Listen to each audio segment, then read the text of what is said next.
Coming up on Locked On Bucks, Camille and I take a look at Bucks' most recent win. But before that, some of the comments Doc Rivers had about that lineup change. Are more changes needed? And are those comments especially concerning about the future here of Khris Middleton? We get into that conversation and talk all things All-Star and defense next on Locked On Bucks.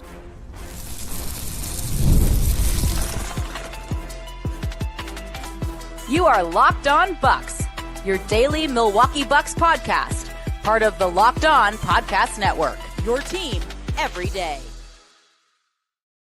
Welcome into Locked On Bucks. I'm Justin Garcia, joined as always by Camille Davis. We thank you for making this your first listen of the day and for checking out the Locked On Bucks newsletter. If you have not yet, you can sign up and subscribe for free at lockedondaily.com.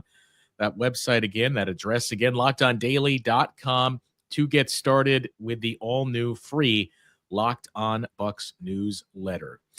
Camille, you and Frank broke down the Bucks' most recent victory, and I know it was a talking point in that impressive win against the Spurs, but mostly focusing on, hey, let's stick to everything the Bucks did well in that game.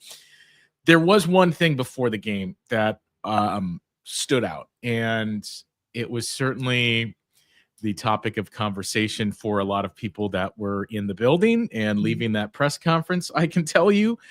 And those were the comments of Doc Rivers about the starting lineup change, which first and foremost, credit to Eric Name for a tough situation to be in, where the report is out there from Chris Haynes.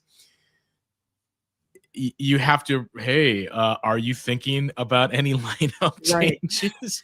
And Doc Rivers indicated, yes, Khris Middleton's coming off the bench, but what he had to say there, I think, raised some eyebrows. And for Bucks fans that maybe didn't hear it, I'm sure a lot of people saw Eric transcribing the quote, because the pregame press conferences are not uploaded, as far as I know, to YouTube and Bucks channels. So you may have missed it. But when Eric asked him, what are you going to do with the starting lineup? And Khris Middleton, Doc Rivers said he's not starting tonight. It's more of a minutes thing. He keeps getting the tendonitis and not improving to where he or we want. So we're just going to monitor it, cut his minutes back, try to get him through this.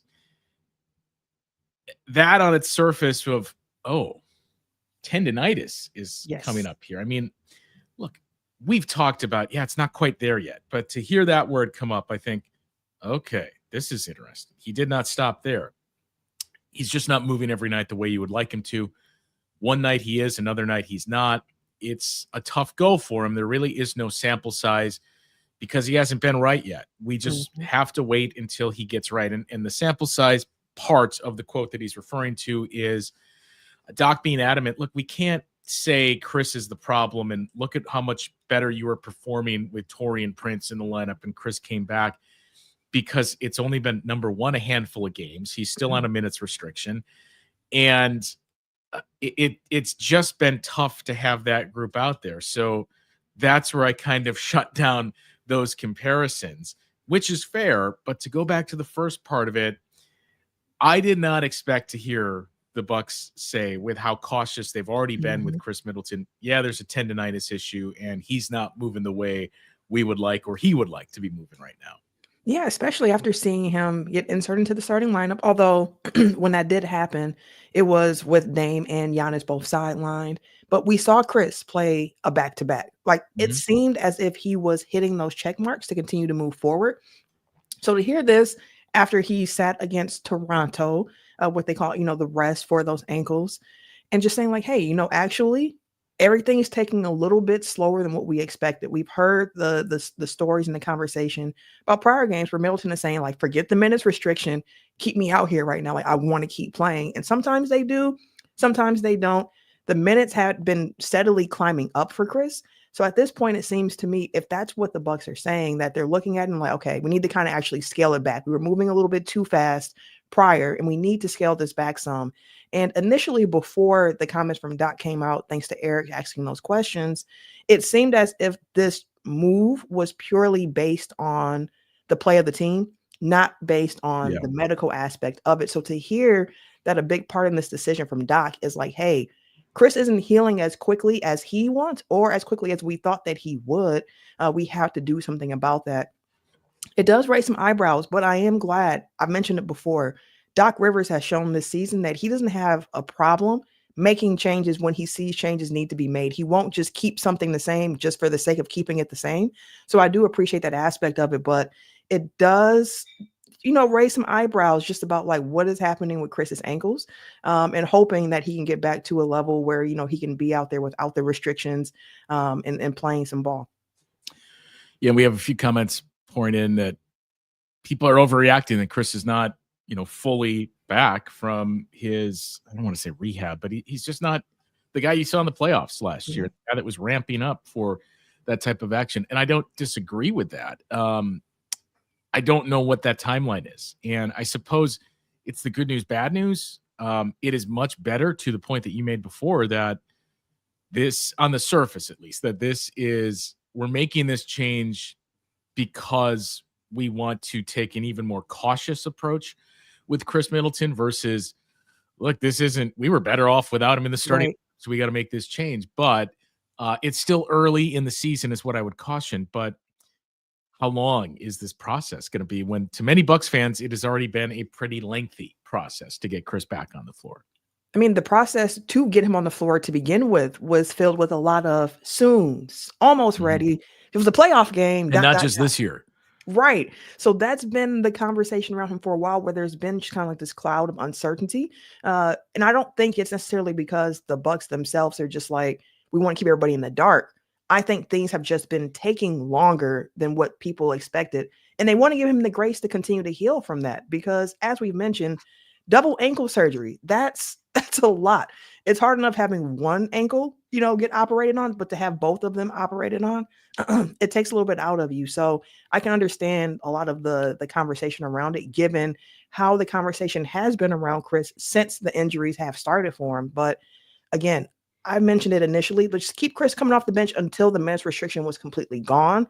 I thought they were moving in that direction, but to see them dial it back in response to how his body has been responding, I mean, it is what it is at this point. But the thing that makes me feel better about it, I would say, is just that the Bucks have more around this team where you can kind of cobble together when if Khris can only play 20 minutes, it's not like last year where it's like, oh man, there's no way that this Bucks team can do that. I think that they have some guys on this team now that can eat up those minutes and keep this team playing at a pretty high level. Yeah.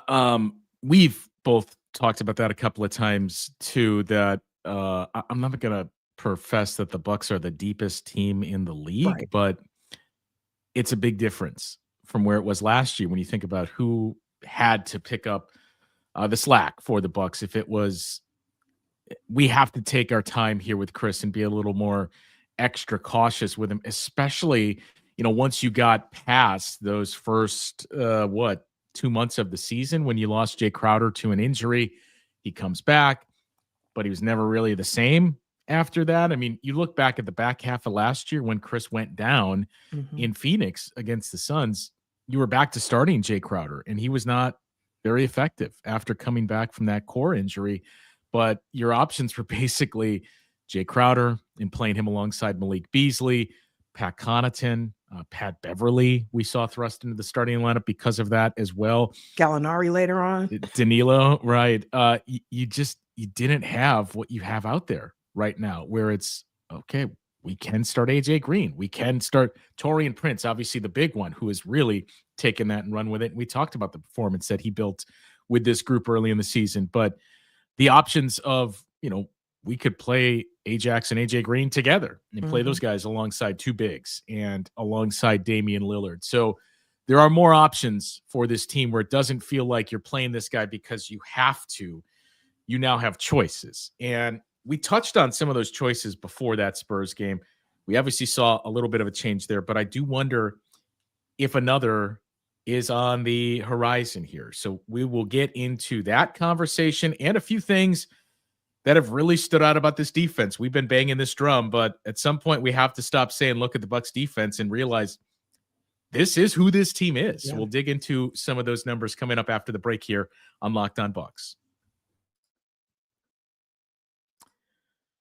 This message is from our sponsor, Intuit TurboTax. Are you tired of the endless waiting, wondering, and worrying about your taxes? Well, now that's a thing of the past. See, taxes don't need to be complicated or stressful. TurboTax is here to change the game by matching you with a TurboTax expert who can get to work on your return right away. No more waiting for answers. No more wondering if you're missing out on deductions, whether you've got one form or 20. TurboTax experts give you your taxes and their undivided attention, while you get real-time updates on their progress so you can focus on what really matters. You won't have to lift a finger, but you'll get the peace of mind knowing that your taxes are being handled by the pros. And I can speak to this as well as a longtime TurboTax user and somebody that has extremely complicated tax situations. TurboTax is the way to go. Ready for stress-free taxes and the most money back guaranteed? Head over to TurboTax.com today to get matched with your expert who's ready to take your taxes off your plate so you can focus on your day. Only available with TurboTax Live full service. Real-time updates only in the iOS mobile app. See guarantee details at TurboTax.com/guarantees.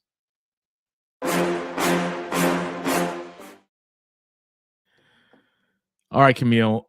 We talked about these changes. Orion Prince in the starting lineup. Who knows how much longer that's going to be, or if it's ultimately the Bucks something where they decide Khris is our sixth man, and this is the way that we can continue to bring him along slowly.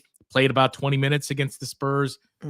Maybe we sit at that mark for a decent amount of time, and you just figure out. Doc said too, one of the things to watch for in this Orlando game tonight is we got to look for more spots to get him involved and get him going. So that's something to keep an eye on. Maybe that's the primary score for the second unit when Giannis and/or Dame is off the floor. But one of the other things we talked about is the rest of the lineup. And this was another game. I don't have it in front of me, but I think as I stall for time here to pull it up, I believe it was around 11 minutes that Andre Jackson Jr. played against the Spurs. 11 minutes on the dot. There you go. That started to become a trend of late, and it's almost becoming like the Keith Bogans, and where, yeah, you start the game, but those minutes that you play in that first set with the start, like that's going to make up about 70% of the minutes that you're playing in this game. We've started to consistently see that. And look, I am not trying to diminish what Andre Jackson has brought to this team and does as a player. I think it's very important, the defense that he brings, the energy that he brings as well. But the more sample size that we have here, the harder it is for me to believe that AJ Green isn't your starting two guard because of the way the offense moves.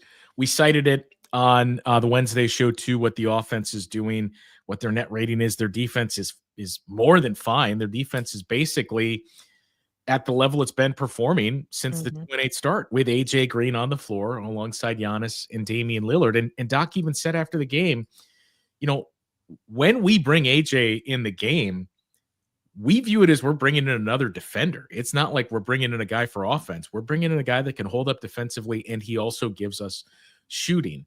I do wonder if, and maybe it's a night like tonight against Orlando, the Spurs game was another one where you'd think, yeah, there's an opportunity there. If we start to see matchup-based AJ Green in the starting lineup where it's nights where you don't have one of those really premier, we need to slow this guy down on the perimeter type of offensive players, if we start to see AJ Green kind of softly inserted into the starting lineup in those games. I'd be curious to see that, because I know for me, a lot of times when I think of starting lineups, you want to try to have that sense of continuity where you can consistently count on it's going to be this set of 5 guys coming out playing to start the game. And for Andre Jackson Jr., it's something that we've talked about in passing before, but just thinking about the fact that in years past, you've heard Bucks fans wanting and clamoring for certain young guys to get minutes. And we've talked about, hey, that's difficult on a team that's competing for a championship. They're going to tend to lean on those veterans, guys who don't need to be continually coached or need that continual development, where it's like, I trust in you to know you're under your role and go out there and execute it. When you're playing young guys, there's going to be growing pains with that, because the best way for young guys to learn is from that playing time. And with Andre Jackson Jr., he's come out and showed he has a NBA ready skill set with the way that he's able to defend the ball. He has been the defensive tone setter for this team on a few different occasions, and it's been valuable and needed for this team.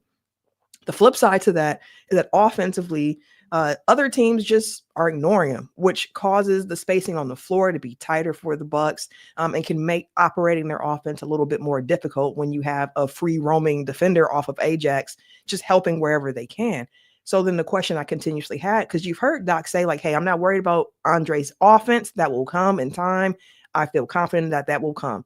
It's like, well, how much time do you have to invest in that while you're trying to climb out of a hole that you started the season in, because you started off 2-8, you're still trying to climb in the standings, you're trying to compete for a championship. So how much patience is there going to be to allow that guy to continue to get those reps in to grow offensively? And if you're looking for a stopgap, situation or solution now, AJ Green could be that guy to come in just because his game's a little bit more ready-made. You won't have the spacing problems offensively. He can give you some of what you get from Andre on defense, although Andre has proven to be a little bit more effective with certain types of players. So it's really interesting to see how they are going to play that going forward. Personally, I want to see a little bit more of Ajax and AJ on the court together and just see what that looks like for the team going forward. Yeah, I look at this point, I just need to see more AJ Green. And I think the Bucks have a really good mix right now. And when you think back to that Spurs game, AJ Green was the impact guy in terms of your bench scores in the first half. Gary Trent Jr., a name we haven't mentioned much, was that guy in the second half. And that's another guy has really, really started to thrive in that role, coming off the bench and finding his spots when to make an impact. That more often than not this year, when the Bucks have those type of spurts in the second half, it's shooting of Gary Trent Jr. He's just had this knack for knocking down shots at big moments here in these last couple of weeks for the Bucks. That's the danger. Is it does feel like, man, it's working right now with the bench, that you have a really good mix. And especially, again, not to keep dwelling on it, but when you comp it to last year and the group that you had on your bench, where it was, again, for what, basically the second half of the year onward last year, for all intents and purposes, your bench was Bobby Portis, Pat Connaughton, and Pat Beverly. Jay Crowder was in the mix too once Khris Middleton returned from that ankle issue, but that was your bench.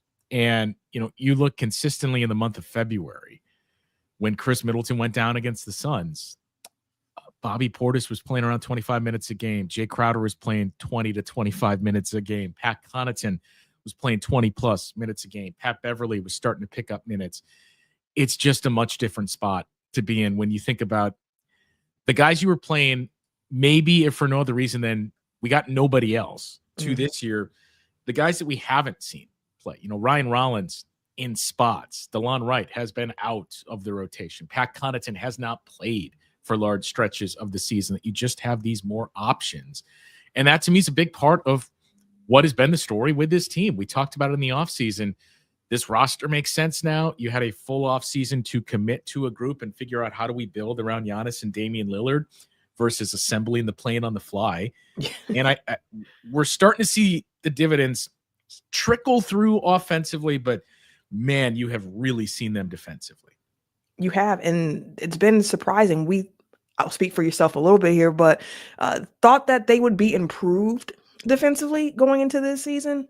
I personally didn't guess top 10 level defense from this team at a consistent level, as we've been seeing. Depend on where you look, and what, if you want to look at the full season or just certain stretches, but this Bucks team's been hovering around being like the 10th best defense consistently since they came out of that, 2-8 start. And I believe they're ranked 10th now on a few different metrics defensively, depending on where you look, whether it's cleaning the glass, NBA.com, basketball reference. They're hovering around that 10 mark on the season as a whole.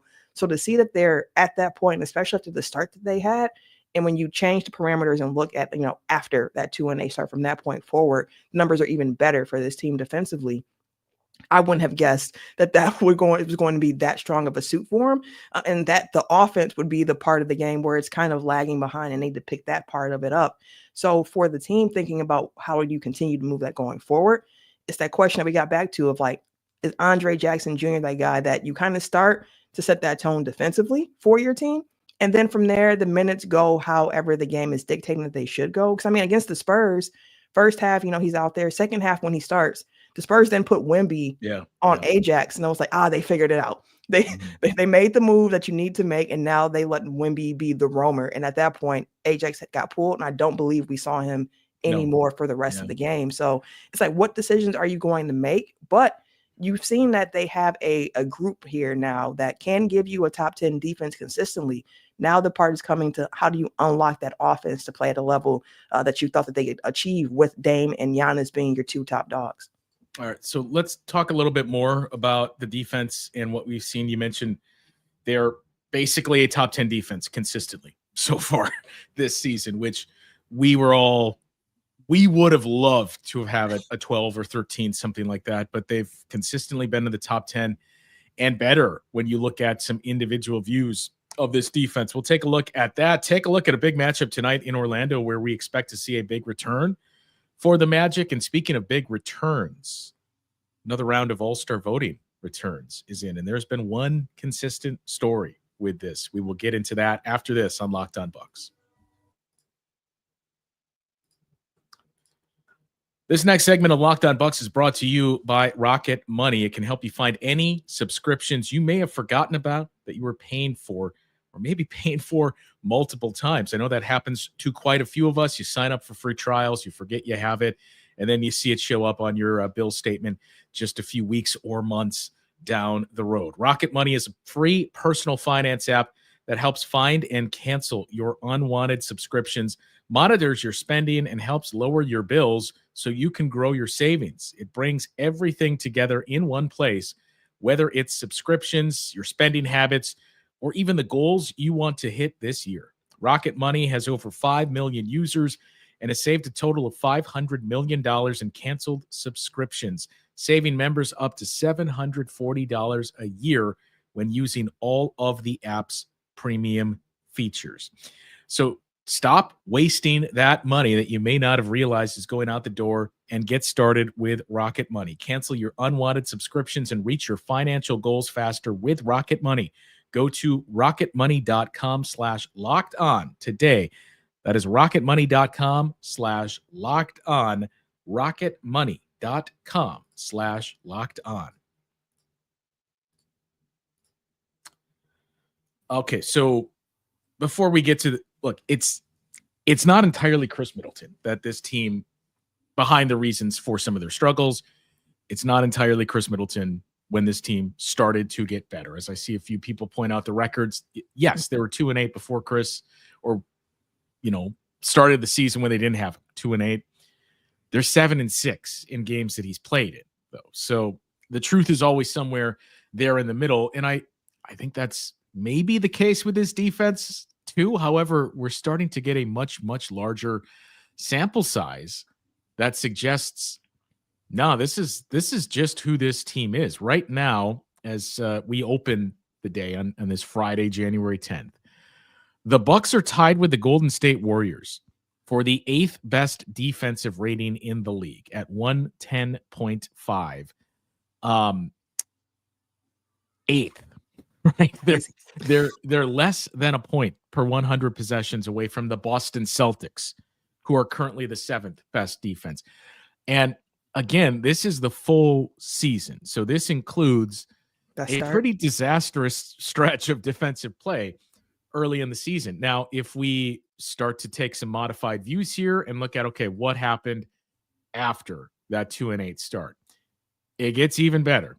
Since the 2-8 start, the Bucks are number 4 in defensive rating, and the only teams in front of them have been elite. The Oklahoma City Thunder, tonight's opponent, the Orlando Magic, and the Houston Rockets. Their offense has gotten subtly better since that 2-8 start, Not to the level of the defense, though, which is a top 4 defense since then. And I believe since the NBA Cup final, or since the start of the NBA Cup, the Bucks had the second best defense in the league as well. So again, last year we pointed to, what was it, the first 4 games of the season when Brook Lopez was playing on the perimeter, and we would cherry pick stats and say, well, since then, look at what the defense has done. And then it kind of fell off a cliff. Like this, Camille, this is not a small sample size that we're referring to here with this defense. It's 25 games that they have been the 4th best defense in the league. And that's not 25 games isn't, well, look at who they're playing. I mean, that includes games against the Cavs, against the Celtics, against the Knicks, against the Grizzlies. It's a tough schedule, or it has tough opponents on it that they have played. So the more we see that this is about a third of the season to show you, I think this defense is for real, that this group can hover around a top 10. And what stands out the most to me is they've been really good in the half court, which I think we would all expect. But in transition, the Bucks, since this start, they're still giving up a high frequency of it. They are allowing the 3rd most opportunities in transition throughout the league. But they're 13th in transition defense since that 2-8 start. And you look back to what it was during the 2-8 start, they were in the bottom 5 in frequency, and they were in the bottom 10 in efficiency there. So they've started to just gradually get better in those spots, and they've been really good in the half court. And we've said it many times, but to me, Greg Buckner's huge, the way that they've deployed Giannis and Brook Lopez, and they did it to the Spurs, again, where it's just, you're not getting anything around the rim. We know you have Victor Wembanyama, but you're not a good shooting team. Knock down threes. That's how you're going to have to beat us. Some teams can beat you with it. A handful can't. And it brought a lot of success in the Bud era, granted with better point of attack defenders, but it brought a lot of success then. That's what's really stood out about this group so far. It has. And the fact that they are still being tested with their transition defense makes a lot of sense to me, because teams are going to say, like, let's see if you can consistently stop this, because we saw how bad you were at it last year. We know all of the talk around this team saying that they're an older team, they're slower, they don't have the athletes on the team. So yeah, I can see other teams coming in like, we're going to try to run on the Bucks, because as you mentioned, their half court defense has been really stout this year as well. So if you can get them in movement, try to attack them when they're not quite set. But looking at all the defensive members that you brought out, it just makes me think about the fact that for this team going forward, like, Khris Middleton didn't come in and tank the defense. And a lot of people are looking at Khris Middleton and saying, like, in particular, it's the defense that's the problem with him. The team in itself just taking a little bit of time to get used to the new system that Greg Buckner was putting in. And they mentioned that it's going to be some learning curves. We're asking guys to do things they're not quite used to doing. So they have to get out there and do it. And the games where the Bucks drop those losses to, like, that are like, how did they lose to this team? A lot of times you can point, like, this game, the effort and execution defensively wasn't there. Like, they're letting guys get practice shots. They're not closing out. The rotations aren't sharp. So we've seen with a large enough sample size now that when they do things the way they need to do, when they're actually playing with the right energy and pace defensively as well, we use that a lot for offense, but defensively, making sure you're still playing with that pace, playing quickly, playing on a string connected together, they can put something together that can be really stout. Like, all the numbers that we're referencing don't even include that NBA Cup final game against the Thunder, where they really put those defensive screws on. Yeah, like, they really put those screws on the Thunder there. So guys can keep that going forward, and they have a matchup tonight as well against another team that is just really crazy defensively. So if you're a person who likes defensive matchups, tonight's game against the Magic should be really interesting, especially with Paolo Banchero making his return as well.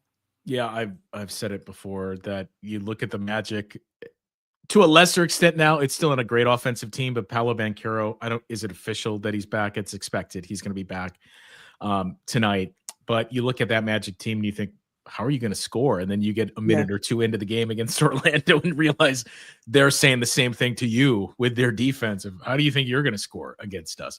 I'm very curious to see a defensive battle here. And what can the Bucks find offensively against this Magic team? But I said when the week started, look, you needed to beat Toronto number one and break out of that funk. The Spurs game was probably the most anticipated game. This is a big game against Orlando, but the Knicks game is your biggest game of the week and in quite some time. So it's going to be a tell to see how the Bucks close out this week, if they keep it rolling, and if they're able to beat these two teams and make this a 4-game win streak with wins against the Magic and Knicks.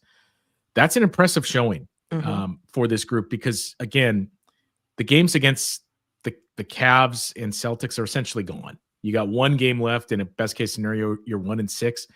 You can still do something against the Knicks and the Magic, who are next in line and directly in front of you in the standings. As we start to wrap here, we've mentioned it before on the show, but All-Star voting has started to trickle in now.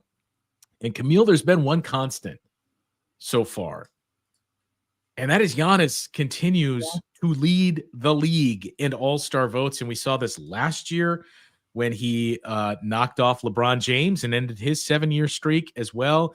But for all the chatter over all the other stars that are ushering into the league, and look, they're terrific.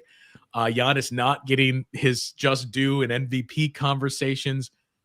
This guy is getting the most fan votes for the All-Star game for a second consecutive year. And what's especially notable, I don't know about you, but what stands out the most to me about these returns isn't so much that Giannis is leading the league in votes, because again, we saw that last year.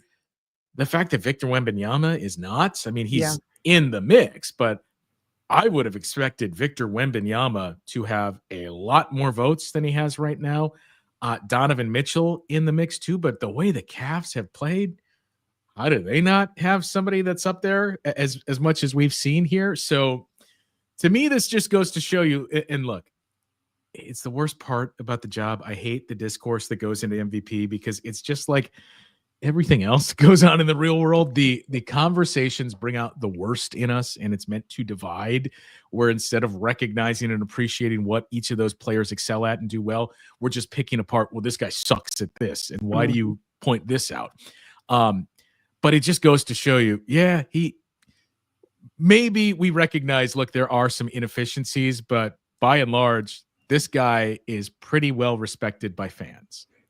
I will never take that for granted. Like, I remember the earlier days of trying to get Giannis into that first All-Star game, and then seeing the returns. Like, is he going to make it? Is he going to make it? Is he going to make it? And then finally seeing him get there, seeing the growth of Giannis during his time here in Milwaukee, from the moment he was drafted and kind of thinking like, well, he might not play at all this year, to getting that playing time, and then just falling in love with like the story of Giannis and who he is as an individual, what he's meant for the city.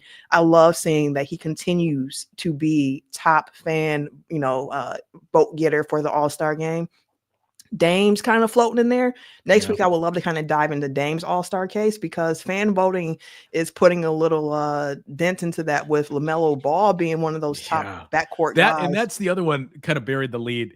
That's probably the most, like, I get the popularity of LaMelo, but the fact that he is leading all guards in the Eastern Conference in voting and has the second most votes for any guard. Yeah, I listen, it's got to be a little bit of a jello hit, Justin. You know what I mean? Everybody's probably trying to swerve and bend that corner. So Melo is kind of reaping the benefits of that hot new ball song. But nah, like, that's an interesting thing. And it's like, if that holds and LaMelo does get in as a starter, in large part because of the fan vote, how does that change the situation for Damian Lillard's case of being an All-Star this year? So something to keep an eye on going forward. Just to wrap it up here. So Giannis is about 500,000 votes in front of Nikola Jokic for the most in the league. Your top three vote getters in the front court in the East are Giannis, Jason Tatum, and Karl Anthony Towns. And your guards, LaMelo Ball and Donovan Mitchell. Dame is about 150,000 votes off of Donovan Mitchell for that second most out there in the East. But again, Dame getting more votes than Jalen Brunson. And I get Dame is a more well-known player in his history and an all-star staple. But Jalen Brunson in New York, in the season that the Knicks have had, you've seen the boost that it's given to Karl Anthony Towns. So some impressive showings here for the Milwaukee Bucks in terms of the all-star voting. A big weekend Friday night tonight in Orlando against the Magic. And then that big Sunday game. I think there's something else going on Sunday too, right around the time of the Bucks game. But two big games to break down. So the next time we reconvene here, we will take a look back at those two games and hopefully digging into a 4-0 week for the Bucks and a 4-game win streak. But yeah, very big week of basketball, and we're halfway through it. That'll do it for today's show. For Camille, I am Justin. We will talk to you guys once again next week on Locked On Bucks.